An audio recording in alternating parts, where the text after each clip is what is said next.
Os Corredores do Varejo é o podcast da Front Pesquisa. Aqui, eu, Fábio Caldas, e minha sócia Juliana Piai, conversamos com importantes profissionais do nosso mercado sobre novidades, tendências, movimentações e outros assuntos do momento.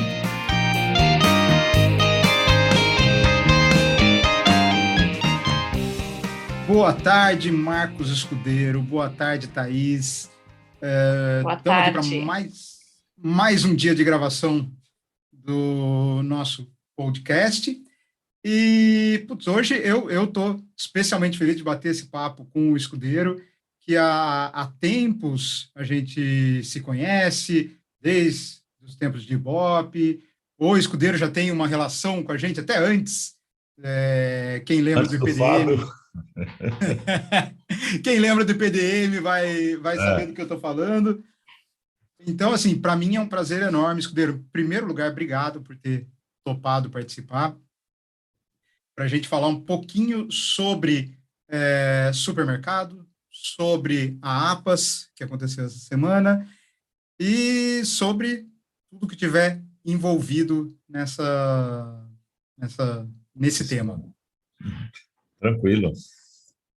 Vamos lá, eu queria que você começasse contando um pouquinho, dando um resumo, porque se você for contar a sua história inteira, a gente vai fazer um podcast aqui só de história que você tem para contar. Mas que você desse um resumo da sua trajetória no mercado de varejo, em supermercado, na academia. Eu, na verdade, estou no mercado de consumo faz muito tempo. Eu falo que eu tenho um DNA, né, que é a data de nascimento antiga, então não tem como, né? Mas vamos falar do mercado de consumo. Eu tive um grande aprendizado na área de pesquisa, né? Parece engraçado, né, que você estou falando com uma empresa de pesquisa aqui, porque um dos meus primeiros trabalhos eu trabalhei fazendo planejamento de mídia em agência de propaganda, né? E aí que eu descobri target, descobri público-alvo, né? E eu fazia planejamento, posso falar? Fazia planejamento na Thompson, fazia planejamento de mídia para Quixote e Bamba. Os mais jovens talvez não reconheçam. Não tem ideia. Mas... E depois que eu fui para o varejo, né? Então, no varejo, a gente começou vendo pesquisa do Gallup, né? Vinha aquelas 500 mil páginas, assim, para você avaliar. Mas eu comecei, basicamente, foi no Carrefour, em 83, né? E fui evoluindo e cheguei a diretor do Grupo Pão de Açúcar, montei os extras com a Bílio, depois trabalhei no Cândia, que o pessoal mais antigo conhece, que a gente, por 5 anos, foi a maior venda por metro quadrado do Brasil.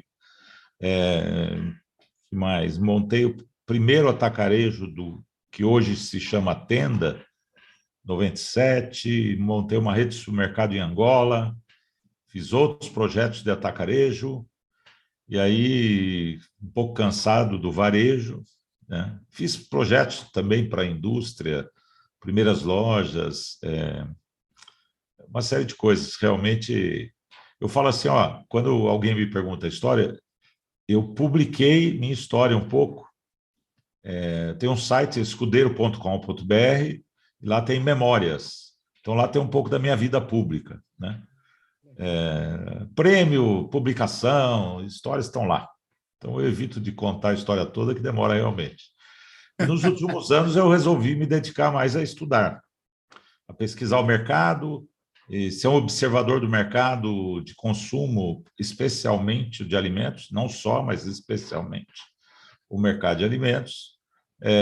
Fiz um mestrado, fiz um curso no IBGC para conselheiro de empresas e estou intimamente ligado a esse mercado. Observo o que acontece no mundo, porque eu percebi que nesses contatos que eu tenho com muitos empresários de varejo, em geral, o pessoal olha muito o seu próprio umbigo, né? Ou as empresas de consultoria, eu vou fazer um pouco de crítica, depois, se vocês quiserem, vocês podem até cortar, mas as empresas de consultoria ficam vendendo tem que vender o trabalho delas, né? Então, esse ano, isso é uma coisa que eu tenho falado, esse ano, Fábio, eu recebi mais de 40 relatórios falando assim, o futuro do varejo, futuro do varejo, futuro do varejo. E agora, recente, nesse último mês, eu passei bastante viajando para uma das associações e eu fiz uma palestra falando como chegar vivo no futuro do varejo, né? Porque todo mundo fala do futuro do varejo, mas como é que você vai chegar lá, né? E todo mundo fala de transformação digital, metaverso, sendo que no Brasil, a gente está no Brasil, né? Onde 71% das crianças do ensino fundamental público não tiveram internet para Ter estudar. aula. E aí o pessoal, cresceu 81% a venda do e-commerce, né? Cresceu realmente, só que representou. Se pegar no consumo das famílias lá, despesas de consumo, deu 1,8%, né? Quer dizer, então a mídia influencia muito as decisões e menos os dados, né? Então, eu tenho falado muito nos últimos meses, inclusive, até eu acho que alguém ligou para você, que eu passei o telefone, né? Por quê?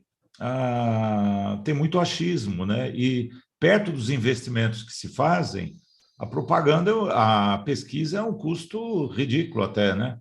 Perto, as pessoas gastam milhões para investir e não gastam milhares para fazer, para conhecer melhor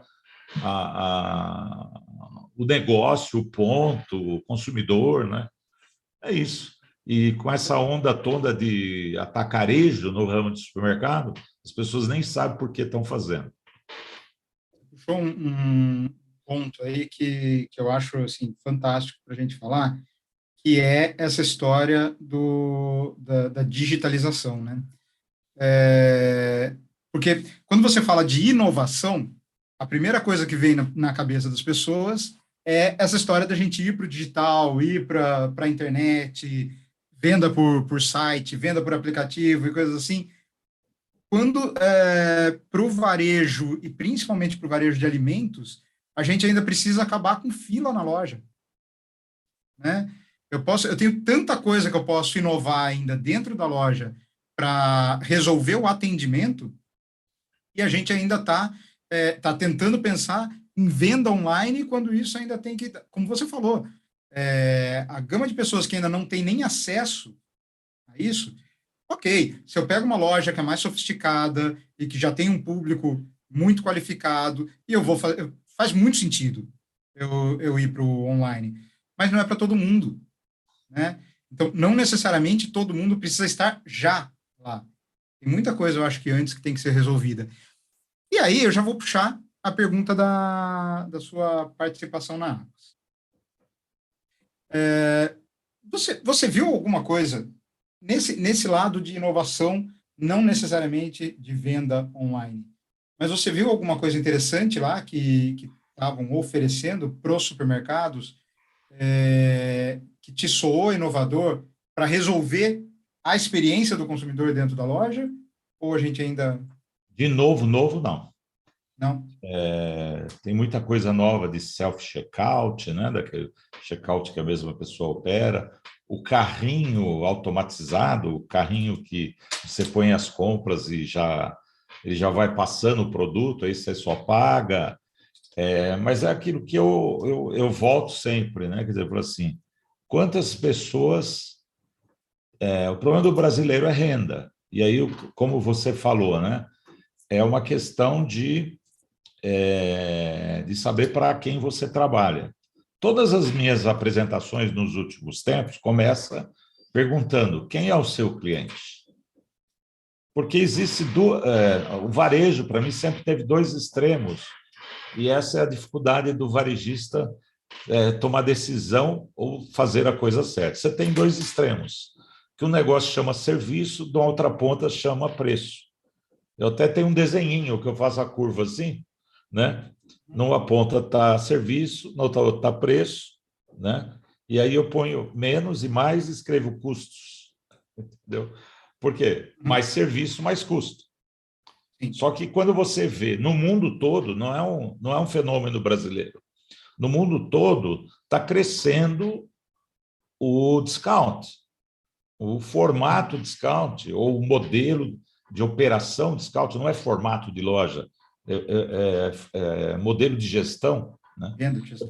Você pega que hoje o terceiro maior varejista do mundo, as pessoas ficam assustadas com isso.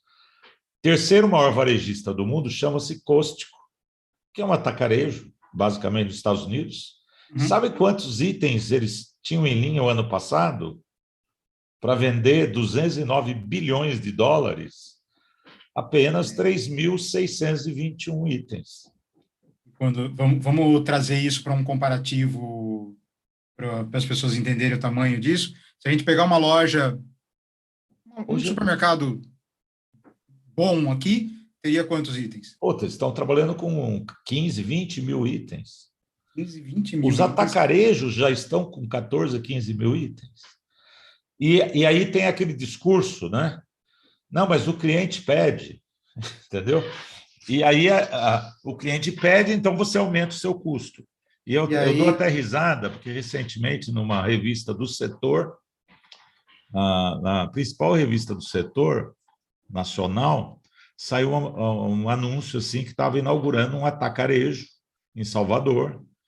E ele falou assim, temos até 14 mil itens saudáveis, produtos gourmet, adega premium, eletro e bazar. Eu falei, peraí. Também conhecido como hipermercado, né? Eles estão tentando. Não é? E o próprio diretor da Nielsen, numa apresentação mês passado em Curitiba, ele falou que os preços cada vez mais estão mais próximos entre os supermercados e os atacarejos. Por quê? Você pega uma rede aqui do interior de São Paulo, que anunciando agora nosso açougue tem serviço, investimos mais 2 milhões por loja e pusemos mais 150 funcionários. Tudo isso é custo, né? Então, qual que é o negócio que o cliente quer? Aí nas apresentações, e aqui eu estou falando, né, que a gente não está apresentando, é um podcast, mas tem que falar mais, né, do que mostrar. Mas o governo colocou no mercado como auxílio 80 bilhões de reais em 2020 e 7 em 2021, né?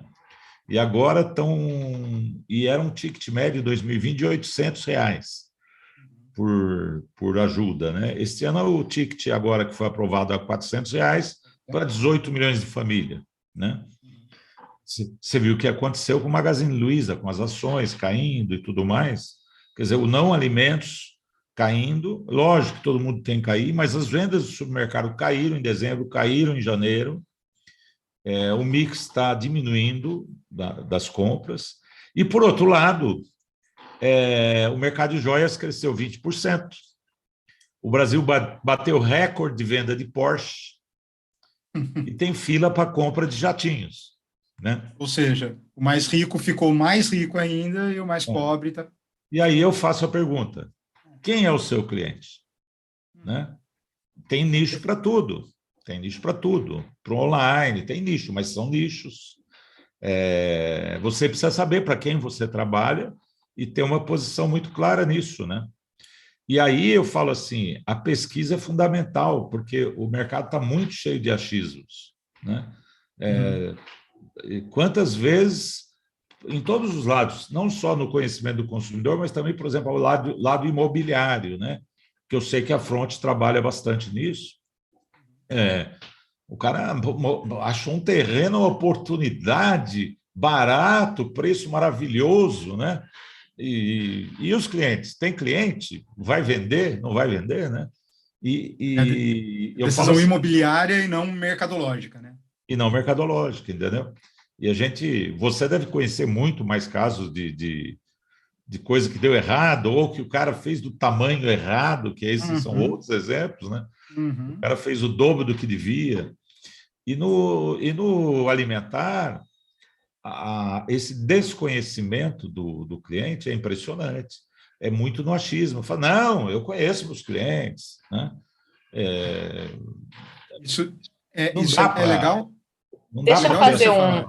uma interferência aqui. Eu soube Pois de um não. caso, é engraçado, eu soube de um caso essa semana, inclusive, de uma grande rede na área de moda, que me disseram que eles escolhem os pontos, os donos andando na rua e nos shoppings. E aí eles andam e falam, vou abrir uma loja aqui, completamente sem pesquisa, sem fundamento, sem orientação. E aí você está falando isso, a gente está conversando mais sobre a área do supermercado, são áreas diferentes, mas enfim, a lógica de negócio é a mesma. E aí eu queria te perguntar, por que você acha que isso acontece no Brasil? É cultural aqui? É o cultural, não, é a falta de cultura nessa área, né? Nessa área os caras tiveram sorte, e a gente normalmente não se divulga muitos erros, mas eu lembrei recentemente, porque e o nosso mestre, o que foi meu grande professor e foi o orientador do Fábio, né? Acho que eu posso falar Pode? o Antônio Carlos Rótulo, PhD, nosso amigo até, que falava assim, a minha pesquisa e o seu faro combinam, né? Ele falava isso, né? Eu falei, mas não é que é o faro, é que muitas vezes a gente, por muitos anos rodando, eu tive uma experiência muito grande abrindo uma rede de varejo pequeno nos anos 2000, que a gente abriu 85 lojas em 2 anos. E o que a gente faz? Eu tinha uma pessoal que cuidava, eu visitei 2.500 pontos. Não visitei, eu passei na frente. Eu selecionava quais pontos que a IPDM ia fazer pesquisa, porque muitas coisas eram muito óbvias. Por exemplo, você está do lado errado da rua, né? E tem casos recentes de redes aqui que vieram, uma rede do Rio que veio para São Paulo, que as 2 primeiras lojas eram bairros maravilhosos, concentração, só que estava no trecho errado da rua, né? Então, a rua era uma rua importante, só que todo mundo virava na rua anterior para a saída, né? Então, ninguém passava na frente. Então, tem coisas... E eu sou muito crítico com essas empresas que falam, não, mas eu tenho um software de geolocalização, e esquece que existe um trânsito, existem lugares que as mulheres não gostam de passar, porque tem um risco de assalto, e isso, às vezes, não está lá na pesquisa, né? Está no caminhar na rua, né? Não vou falar que o caminhar na rua não é importante, andar no shopping não é importante, mas, por exemplo, estava na feira da APAS anteontem, e tem um amigo meu que tem uma empresa que alugou um pontinho lá pequeno, né?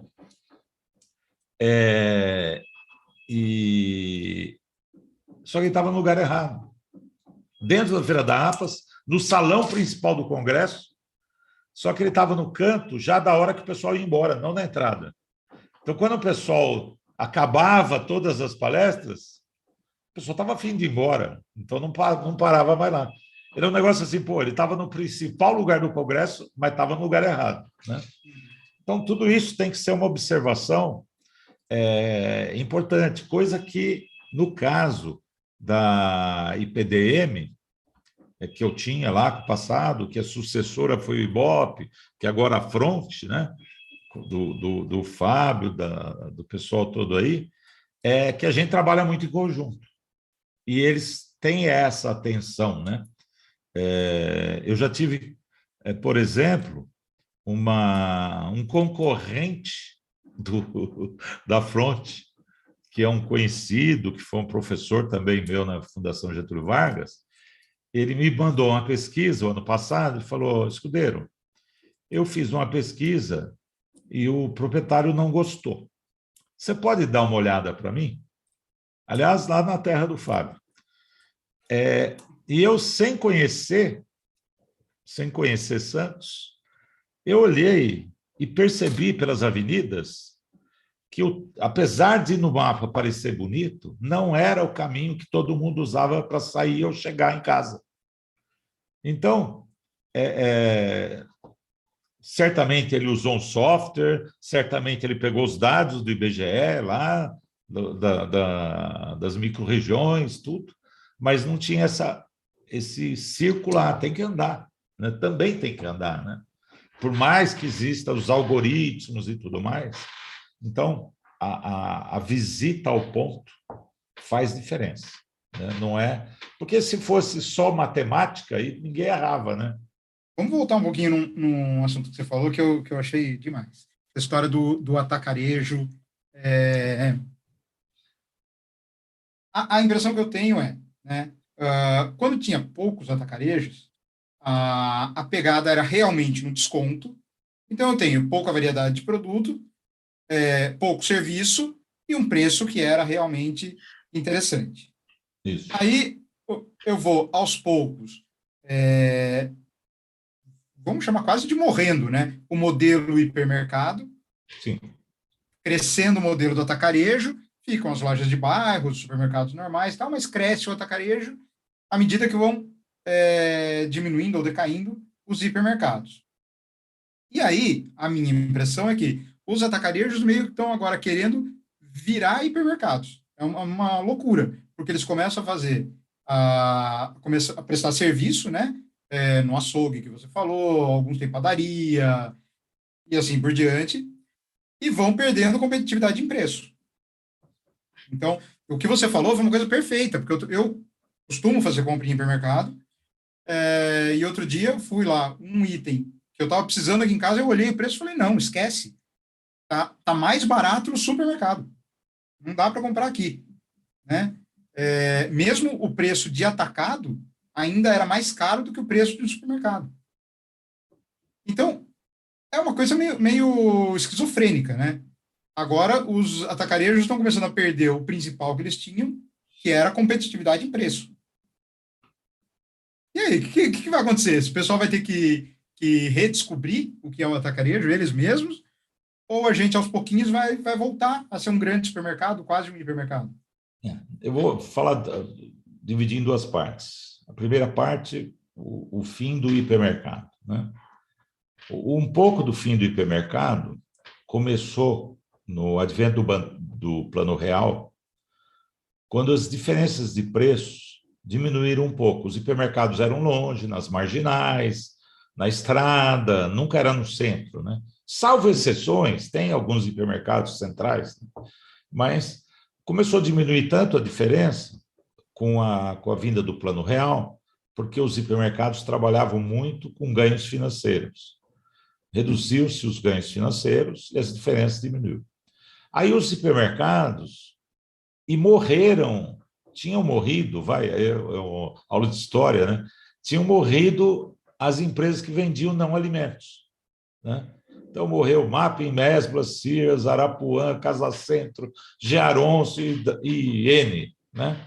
Então o hipermercado que estava vendendo o não alimentos começou a ocupar esse espaço. Eu lembro que o Extra era pequeno e foi o maior revendedor de Epson e HP no Brasil, né? E aí começou a se dar muita atenção para o não alimentos. Faziam aqueles folhetos de 20 páginas, onde 19 eram não alimentos e uma era de alimentar. Só abrindo um parênteses aí, Escudeiro, um momento em que o shopping no Brasil não era forte ainda, né? Também. Ou era muito menos do que hoje. Tá falando ali de começo, de anos 80, anos 90, você tinha pouquíssimos shoppings. Então, eles acabavam ocupando um pouquinho esse espaço, né? Mas eu falo até da parte dos eletros, né? Estavam fora a Casa Bahia, que sobreviveu, tal, as outras morreram todas praticamente, né? E aí o pessoal do hiper começou a não dar devida atenção alimentar, ao que era o principal, né? E eu falo assim, o pessoal fala, quem inventou o atacarejo? Eu falei, quem inventou o atacarejo foi o consumidor, que nos anos 80 juntava várias famílias, não sei se você viveu isso, e falava, vamos no macro, vamos no atacadão, vamos comprar uma caixa e a gente divide entre a gente, né? Então, começou-se a comprar no atacado. Os atacadistas perceberam e começaram a tornar a loja mais acessível ao consumidor. Aí inventaram a história dos dois preços, né?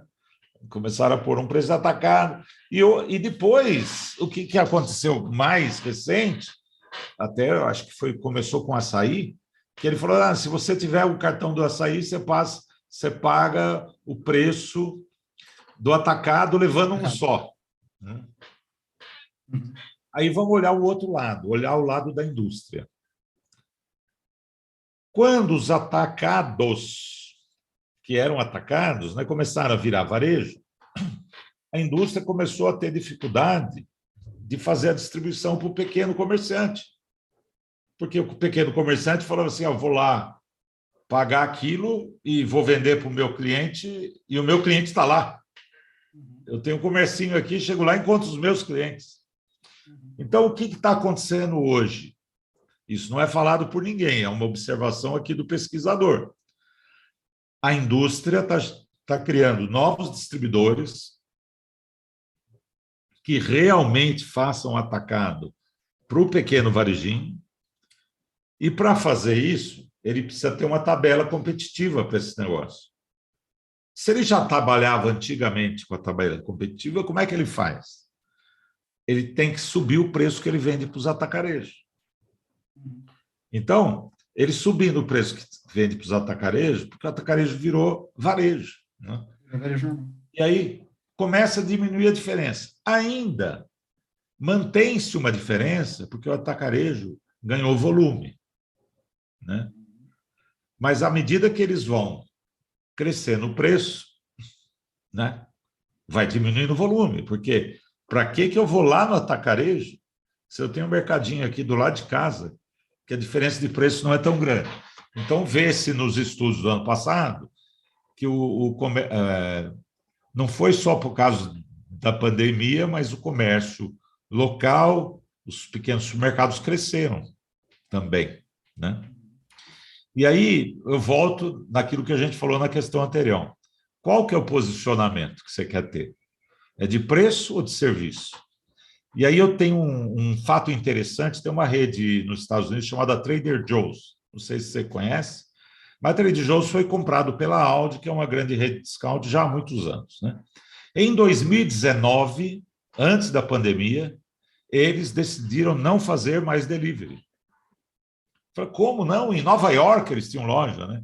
Ele falou, não, nós somos conhecidos porque vendemos barato. E se eu tiver que fazer delivery, eu vou perder meu principal propósito, né? Que é vender barato. Né? E aí você pega a mesma coisa, Costco, e aí teve um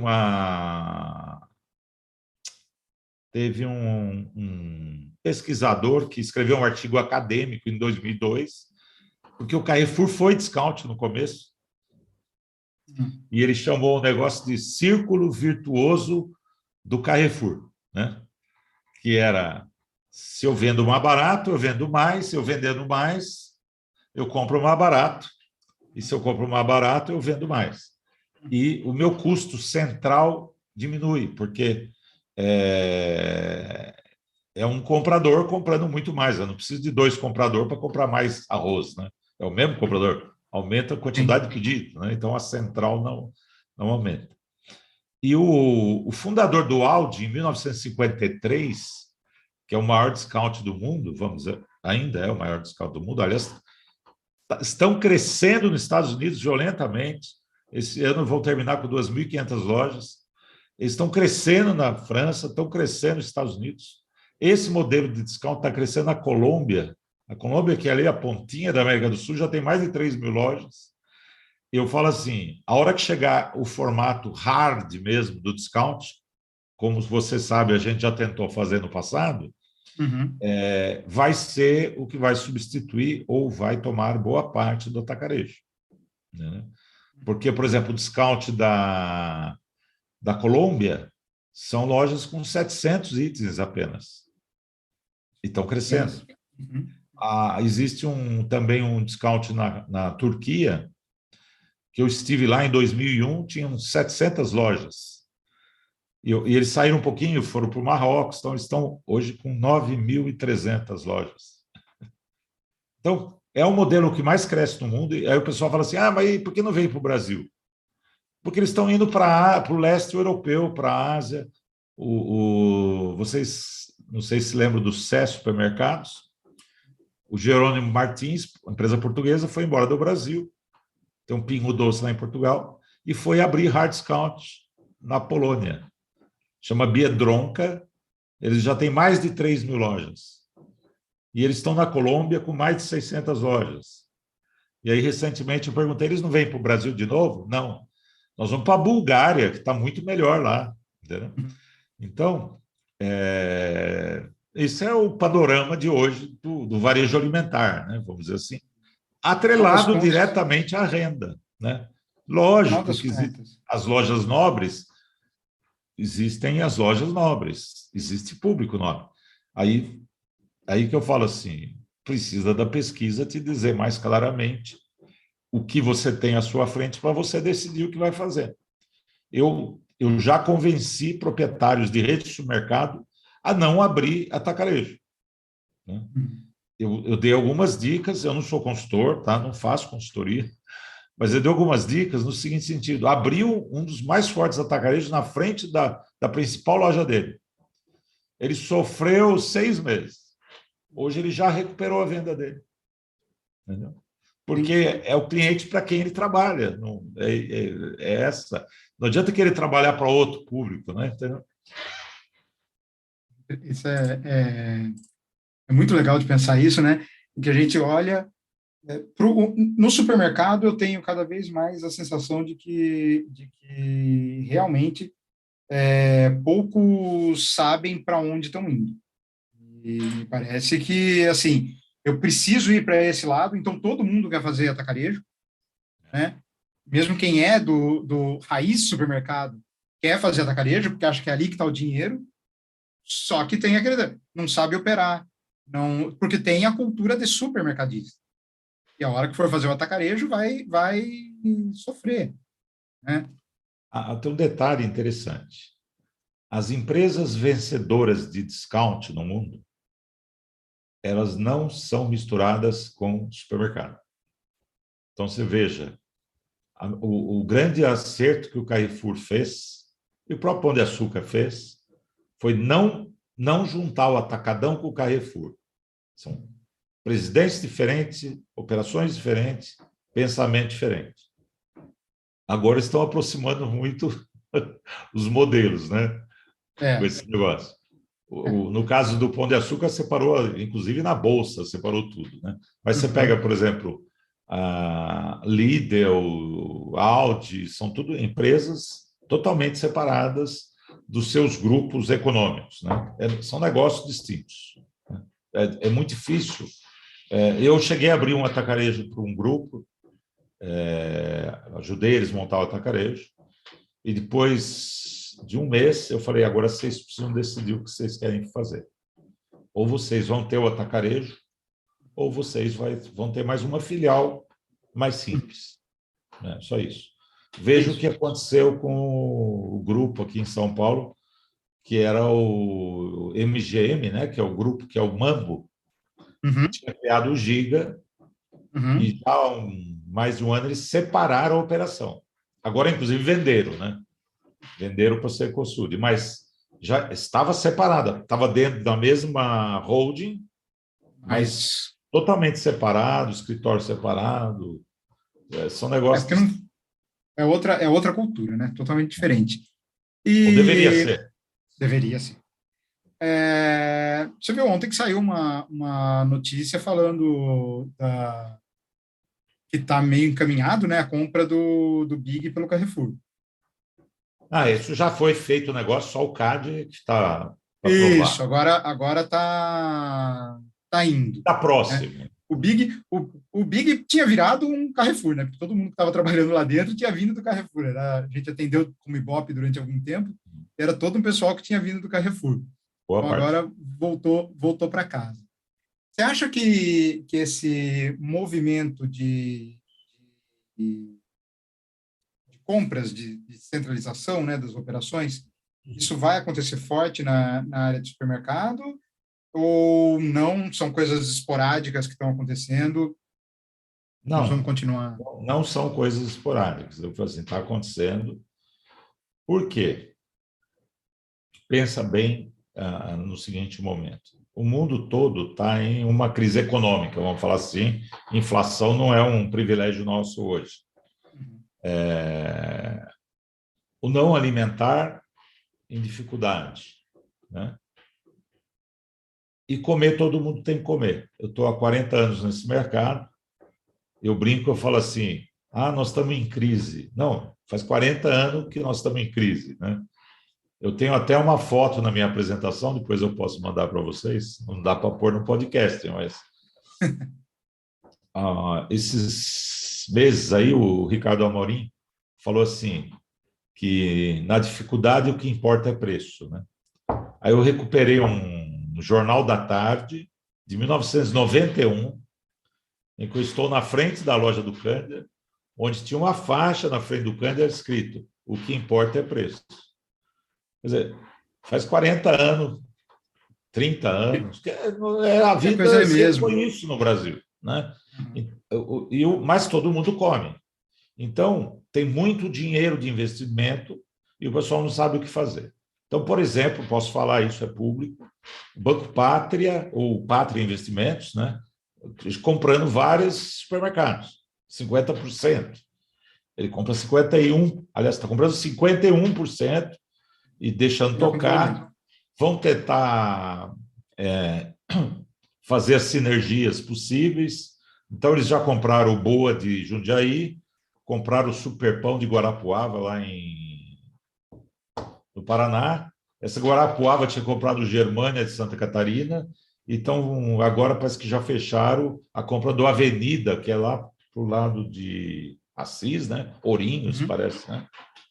E por enquanto a gestão continua igual, mas, por exemplo, ele pega uma das redes que estava pagando com 7 dias um fornecedor que o outro está pagando com 30. Então, todo mundo já passa a ser 30. Agora, todo mundo passa a 30. Ele já tem um diretor comercial central que fica avaliando isso. Então, mas tem vários fundos de investimento buscando negócios. Estão buscando. Porque também não tem muita opção, entendeu? De investimento. Você vai investir aonde, né? Então, isso foi um processo que a gente viu com shopping, se a gente for voltar 10 anos. Não, mas está vendo de novo, né? Então, isso que eu ia te perguntar agora. Porque era uma coisa, voltando ao rótulo, uma coisa que ele falava muito naquela época, que era uma época que a gente fazia pesquisa, assim, absurda a quantidade de pesquisas que a gente fazia para novos shoppings, e claramente não cabia tudo aquilo, né? Mas ele falava muito isso, que era uma época, 2010, 2011, que o crédito internacional estava muito fácil no Brasil, e aí o que ele falava, dinheiro demais é mau conselheiro, a gente vai ver muita coisa ruim sendo aberta, porque o dinheiro está fácil, né? Em shopping, naquela época. A gente, agora, então, a gente está começando a ver esse processo com o supermercado, tendo muito fundo de investimento, que 10 anos atrás queria comprar shopping, queria comprar empresa de shopping, participação e assim por diante. Agora a gente está vendo isso vindo para o supermercado. Está tendo. Agora, ainda não tem muito supermercado vendendo, né? Eles estão querendo comprar, não quer dizer que tem gente vendendo. Porque, de qualquer forma, na pandemia, como as pessoas passaram a comer mais em casa, o mercado cresceu. Foi beneficiado. O setor foi bem beneficiado. Algumas redes de supermercado estão sendo vendidas, não é por problemas de resultado, tem mais a ver com problemas de sucessão. Então, vários irmãos, né? O que vão fazer, né? Tem vários irmãos. Quem vai ficar com a empresa, né? Então, acaba se criando as holdings e aí fala assim, não tem acordo, né? E vende-se. Cada um faz com o dinheiro o que quiser, vai. Todos estão ricos, né?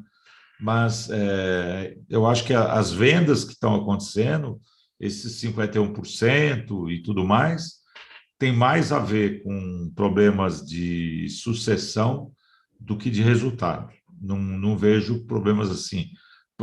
Porque quem tem problema de resultado é muito pequeno, então para o fundo não interessa, né?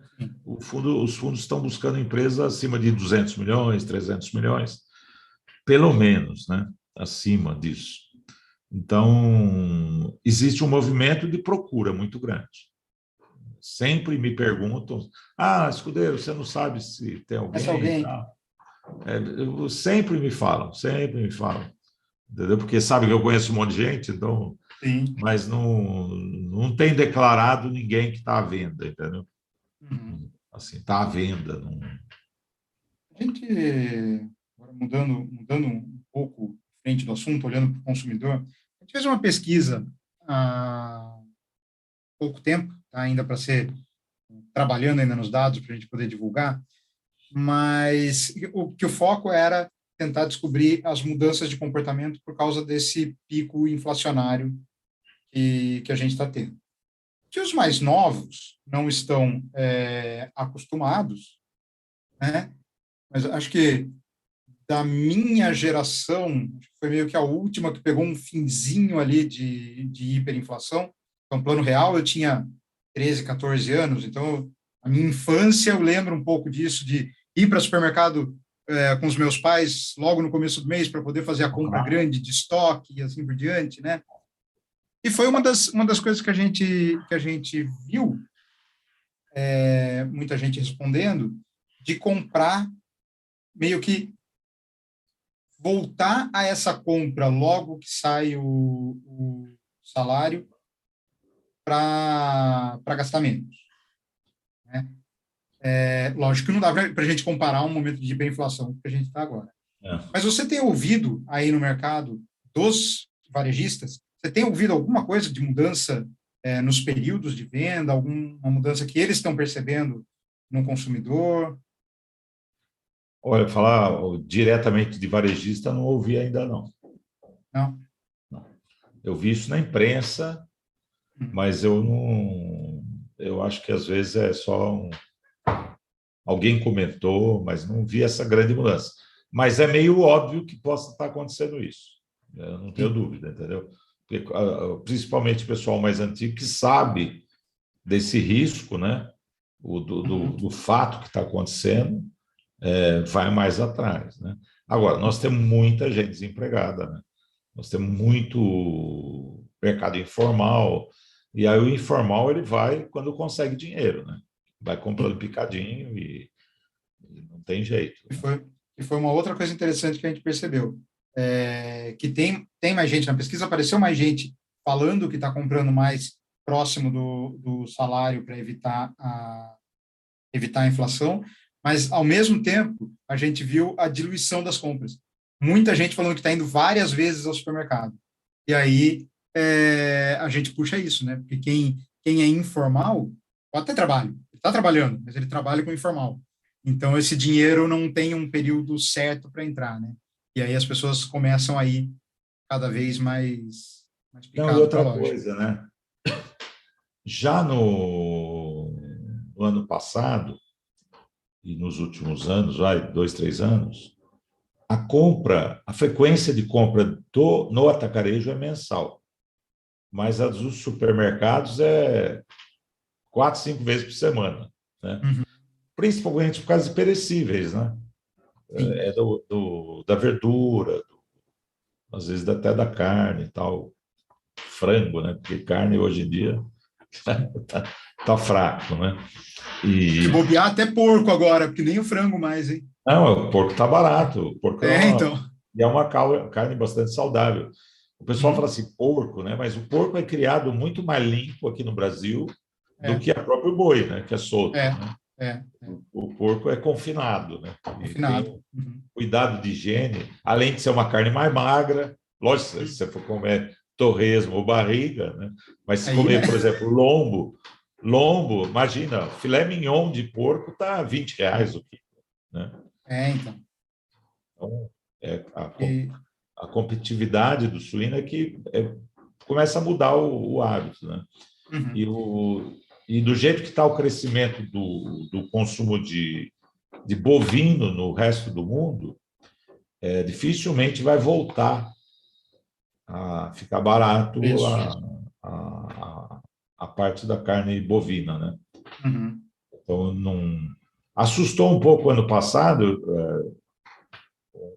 um dado engraçado, eu não aprofundei nessa pesquisa, mas no começo do ano passado, fala assim, o brasileiro está trocando a proteína, cresceu a venda de ovos, né? Tal. Uhum.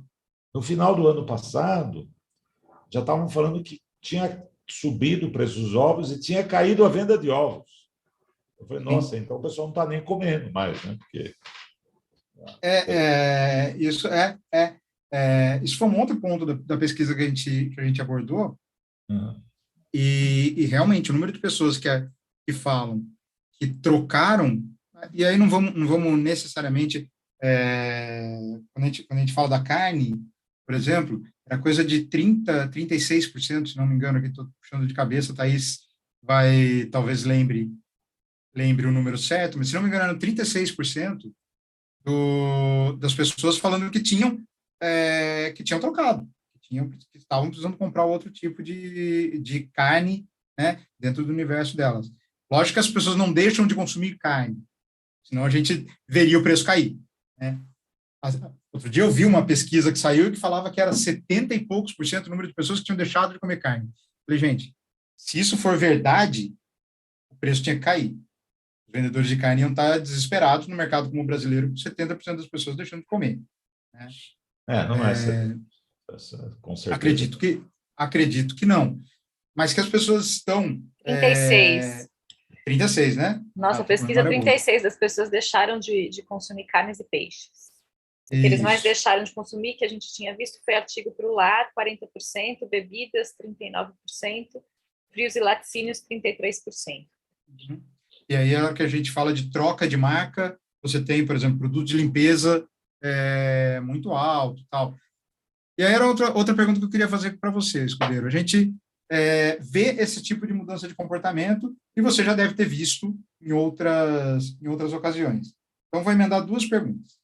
Se o consumidor precisa trocar de marca para poder gastar menos, isso pode ser uma das coisas que está influenciando os atacarejos a abrirem o leque, ou não? Eles estão abrindo justamente para o outro lado, eles estão qualificando os produtos. O que eu tenho visto é qualificando o sortimento. Por quê? Porque tem classe A, B indo para o atacarejo. Uhum. E aí eles pedem outro tipo de produto. Uhum. Perfeito. Então, pelo menos é isso que eu vejo mais, né? E aí... Dá para... Hoje já é possível você saber disso, né? Com aquela empresa que acompanha tickets, né? Uma empresa que acompanha 100 mil famílias no estado de São Paulo. Uma amostra muito representativa. Interessante. Né? Não dá nem para falar disso, porque 100 mil famílias é demais. Ele consegue falar por bairro o comportamento de compras, entendeu? E eu tenho conversado com eles, aliás, eu devo apresentá-los, né? Estou em dívida com isso, mas de vez em quando eu faço umas perguntas para ele, porque, por exemplo, eu estou aguardando passar um tempinho a quantidade de atacarejos que abriu em Jundiaí, né? Todas as marcas, até caras de outro estado vieram para Jundiaí. Então, estamos deixando passar um pouquinho a inauguração, que inaugurou uma loja o mês passado, esperar uns 3 meses, vamos ver como é que ficou a participação, entendeu? De todas as redes. E o número dele é muito preciso, porque com essa amostra, quer dizer... Você consegue fazer bastante coisa. Você dá para ter informação. E esse processo de mudança de marca, tal, muito focado em aumento de preço, né? Uma coisa que a gente sempre sentiu é que o consumidor, depois que ele acostumou a consumir alguns produtos que antes não conseguia, ele não quer deixar o produto, ele deixa a marca. Então, a infidelidade à marca, ela é muito maior do que o abandono do produto em si. Você acha que isso é uma passageiro? As marcas melhores vão se recuperar? Ou o processo que também vem acelerando, que são as marcas próprias, elas vão conseguir ganhar um mercado importante agora e as marcas líderes vão sofrer mais para frente? Eu acho o seguinte, quer dizer, o Brasil, com relação à marca própria, né? o Brasil não tem muita indústria com disponibilidade de produção para fazer produto com qualidade. Então, eu vou falar um exemplo de um produto que não tem nada a ver, né? Eu falo assim, ervilha.